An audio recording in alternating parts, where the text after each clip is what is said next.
Get to that, let's head over to the analyst desk to talk about CLG's win over the defending world champs. Oh my goodness, quick shot. You should have seen everyone jumping around and screaming here on the desk. At the beginning of the day, we had said, CLG, they lost to Supermassive. They're playing Supermassive again today. They're going to take the fight to them. No, they didn't wait for the Supermassive game. They came and took the fight to SKT of all teams. I do want to jump into the last fight of the game. I want to rewatch it. Kobe, I want you to walk us through it. Let's watch that before we go into the analytical Stop screaming, man. Yeah, I mean, there was so much that went. That was a quick fight. Replay of that pillar right there. There it is. That's how strong North America is. They're holding up the stadium right now. Honestly, yeah. Hey, we're in the same club now. We both beat SKT. Man. All right, Sorry, over here. I Official. don't know about him, but honestly, yeah. This game, since we don't have the replay though, we'll this get it game, in a second. CLG was behind a little bit the entire game. Okay, never here's mind. the last replay. Well, let's jump into this replay because this is the late game where CLG have thrived on their shot calling, and they had to force this because SKT were going on the Nexus turrets. They forced again this Baron. They're going to get the smite with both Stixxay and Xmithie on it, and then Stixxay again. He's consistently going so aggressive. This time, Faker finally finds him and gets that assassination.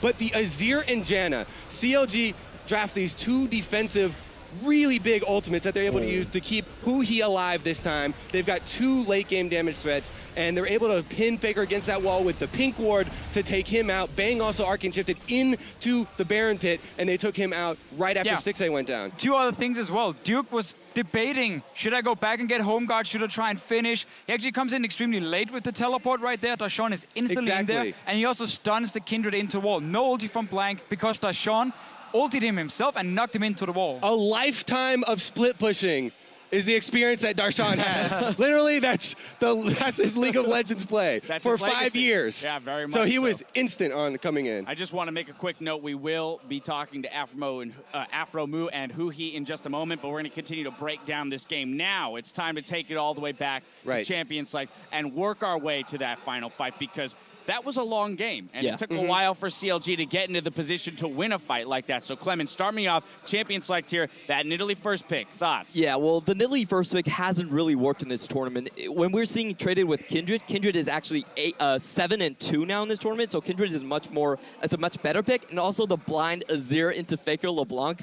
I thought that was super risky. So coming into the ban pick, I thought SKT actually had an edge. But really, over the game, we saw LeBlanc ganking more with teleport, and that really let Huhi back into the game a little bit. Yeah. There are quite some few things with their Nidalee. I'm glad we both agreed. Yeah, the Nidalee, because the Nidalee is tied to the Poppy pick, right? Those are two picks that we kind of had a thing with where there's a... they used to be the same tier. It's Nidalee and Kindred and Poppy and Ekko. But the nerfs to Poppy were more significant than the nerfs to Ekko. And because they spend their first pick on Nidalee, it ties them into having to take that Poppy into Ekko matchup, which was problematic as well. It's just, first of all, dynamic in champ select. When you first pick Nidalee, your first pick is meant to be something where not only do you want to steal something away from the other team, you also want to secure the best available pick for yourself. Problem is, when they first pick Nidalee, you actually don't really take anything from SKT because they'd rather play Kindred after losing with Nidalee twice yesterday, and you also give the superior matchup to of course, Duke in the top lane, and he won that matchup. Same thing also when you have Nidalee Poppy. The problem is when you have Nidalee Poppy, Nidalee can only play bot side, because Poppy will lose the matchup to the Ekko 1v1, so you cannot play topside invades because Ekko will just walk down behind and kill you. So you basically share farm now with the enemy jungler, which is a Devour jungler who wants to farm up that Devour very easily. Nidalee wants to invade, and that's why she doesn't have impact in the early game when she's picked in these compositions, because people keep picking her with Poppy, who's losing lane to Ekko. Yeah. Okay, so this transitions to the point that I was talking about earlier. The entire game, 30 minutes of CLG being slightly behind this game because SKT, they won every single lane in CS. They had gold leads just from CS. There were no turrets taken. They earned them all themselves. Plus, they actually had a gold lead in the jungle as well over Nidalee, which is extremely rare. And due to the things that Deficio was just talking about, and it came down to CLG holding on for so long with this slight disadvantage, giving away all of the dragons, literally all of the dragons. Every single one. Focusing so heavily on Baron vision and holding on with their team fight comp. the big thing that everyone criticized North America for is their support picks were so different from everyone else. And everyone was like, they're garbage. North America, stupid region. They don't know what they're doing. They're always playing these range supports. But the defensive Janna plus Azir combo kept the backline safe in so many of these team fights situations. with these shields. Oh my goodness, it was so close to taking Clement, out I want to Stixxay. come to you. Yeah, talking about Stixxay. Kobe finishes it off right there, but I want to talk about Stixxay because at the beginning of the day, you were saying we came into this tournament with question marks for CLG, Huhi, and Stixxay. Stixxay coming up real big in that game. Exactly. If we're talking about like the Baron bait, I actually thought that was a bit detrimental to CLG because they were going around the Baron a lot when LeBlanc was in the bot lane, but that's when SKT actually overtook the CS lead. You really saw them snowballing with their 1-3-1, and Darshan was, Duke was up 80 CS at some points. The really turning point in the fight was when Bang went over the wall to try to catch Huhi, and 2 heals came down. CLG wiped a 5K deficit, To be they fair, were on the to be fair, offensive from there. SKT had a composition that was not built to run into teamfights over and over. The reason some people don't like Janna as a support is she cannot force anything. She's only good in teamfights itself and then the laning phase. So when you pick teleport mid for Faker, you want to play 1-3-1 and you want to play around Azir and Janna. And they didn't. They walked straight into it. I'm sorry, Kobe. I know you want to get in. There's so much to say. There's so much to say about this game, but we're not the only ones who have stuff to say about it. It's time now to send it down to Shox, who's joined by a couple of North America's victorious CLG. Yeah, well, I love to hear you guys talk, but I love to hear these guys talk even more. Huhi and Aphoromoo, after taking down SK Telecom here at MSI, I got to start with the end of that game because it was incredibly close if we heard these guys explaining. Then it turned down to that Baron call. Stixxay died, and he had been your carry for the most part of that game. Huhi, talk me through what happened in the end phases of that. In the most of the team fight, like we were trying to help Trevor so we were using like all the abilities to pill for him. But like suddenly Trevor died, so like everyone was talking about play with Azir, protect him, and then like they were like all pilling for me. So and Darshan has some great W on LeBlanc and stopped his damage and stunned him. And like we had late game Azir, which is pretty easy to play, and they poked them. So yeah, it was pretty. Aphoromoo, we heard Kobe there as well, touching on the fact those ranged supports in NA. But tell me how Janna proved to be so incredibly important in this matchup in those fights. Well, range supports aren't as bad as people make them out to be. I think the West, mainly Adrian, Matt, and myself, that comes off the top of my head, that do play the range supports. They definitely have their place in the meta. And this game specifically, they had Braum, LeBlanc, Ekko, Janna can stop through those 3 pretty easily. And Braum shield actually takes the tornado as well. So it's kind of a counter, but not really. But playing with Lucian and Azir, it's really easy for Janna to manipulate the fight and control it as a control support. And that's what we went for. We knew they were going to 1-3-1, but even though their 1-3-1 had a lot of dashes and assassin-type champions, they couldn't really do anything versus a Janna. And we knew that going into the late game, we would be able to win that way, even though we got behind early. Well, I love that you talk about just the champions of LeBlanc, the Ekko, the Braum, and about Juke, Faker, because one thing I took away from your interviews beforehand was, I think it was you even after that said, you can't go in, or maybe Darshan, you can't go into these games being afraid of your opponent. You have to be respectful. Is that what in the end now helped you in this game versus SKT, knowing that you could take them, but staying respectful? We definitely like respect them because they're like 2 times world champion, and then they're a really, really good team. But we always knew that we could be the best as well.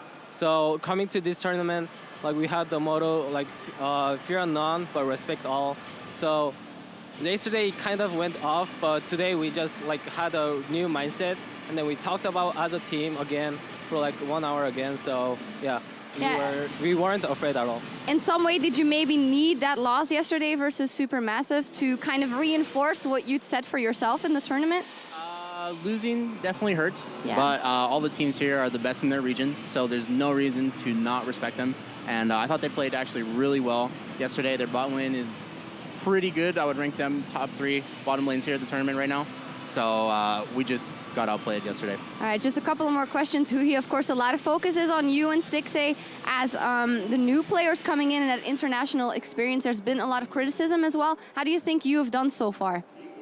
So far, I was laning pretty well, I'll say. But I'll say my team fights or the mid game was pretty off because I don't know, like they had really good synergy on mid jungle, and then I'll not say that me and Xmithie got there yet. So it's kind of getting off in the mid game and late game. But in laning phase, I'm pretty confident that I can beat them. Hey, you guys beat SKT with Faker. You were alluding to it. If anything, you guys at least did that, Afro. That's a big feat. We also have a little bit of a replay here of your celebration after the game. We're going to get that up on the screen. Oh my God. Holy. Oh, It's the slow-mo. Let's go. Yeah. And you can see the shirts very well as well. All right, can you teach me how you do that? Oh, the fake high five into the dab. Do you know what the dab is? No, please teach me. Okay, well, here, hold my microphone. Well, the dab is basically, you know, the Draven pose where you go like this, right? But you're gonna put your head down like that. And so essentially we can do it. I'll stand up. All right. You can go for the high five. So you fake the high five into the dab. Well, that's a first. Holy. On a more serious note, though, looking ahead, obviously, great start, then that supermassive loss, a bit of inconsistency there. You said in the beginning, the first time I talked to you, I'm surprised at how the supports here and the teams in general, when they decide to go, they go. They don't wait 1 second. How are you adjusting to that, and how far do you think you can go if you adjust to that correctly? Well, I would say playing against these supports that have the go button is refreshing because I know that what my limits are, essentially. Normally in North America, I can push the limit even a little bit more because I know that they won't punish me for overextending or something like that. But at this tournament, it's definitely a good indicator of what my skill level is like versus these supports, and I think I'm going to take that as a challenge. I already am for this tournament, and it's really fun to play against them. Yeah, Huhi, maybe finally expectations still for this tournament. After yesterday, you might have been somber, but now you beat the world champion. Stixxay said top 2 a couple of days ago. Where do you find yourself? Do you think you will? I'll say we can 100% go top 3, and it doesn't really, like, we don't really care how, like, which place we are as long as we get out of the group stage, because we're going to prove that we're going to be the best team in the group, in the playoffs. Yeah, finally, you said it was very important to show that NA was not just another region. With this win versus SKT, do you feel like you've done that a bit?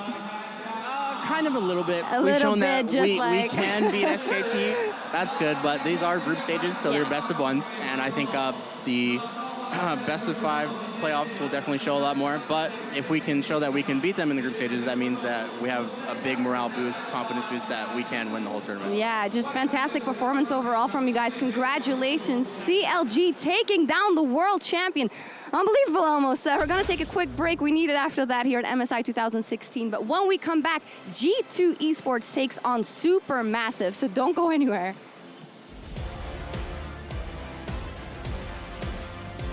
Did you guys watch The Jungle Book? Yeah. No. Oh yeah, me and Zach went. Dude, the thing I actually loved about that movie is like the little speech or whatever. When they say that the wolf is as strong as the pack and the pack is as strong as the wolf. Safety. Dude, that meant something to me, dude. Here comes Blank. There's more people at the party. Darshan's not done. Yes, he is. Faker gets the kill. I got it. Let's go. LeBlanc, let's fly. I'm gonna E-ulti. No. This one. Nice. I can go in 2 seconds. Bang stays alive. The unbreakable will break. It's a double, a triple for Stixxay. You know, Kindred. Take it. Pitch spin. Turn. Nice. I'm stunned. We're fine. I exhausted LeBlanc. LeBlanc is down. Nice. I'm hitting Braum. Come on. I got it. Nice. Come here. Group up. We have to base together. Stixxay's on the front line. Flashes. He's down. There's no more damage from CLG, but Huhi's the one that has to do it. He's being jumped on by Duke. They've managed to kill Bang. Both ADCs are dead, and CLG the numbers advantage. They're looking for Faker. They've got him. And Counter Logic Gaming scoring magnificent win for America.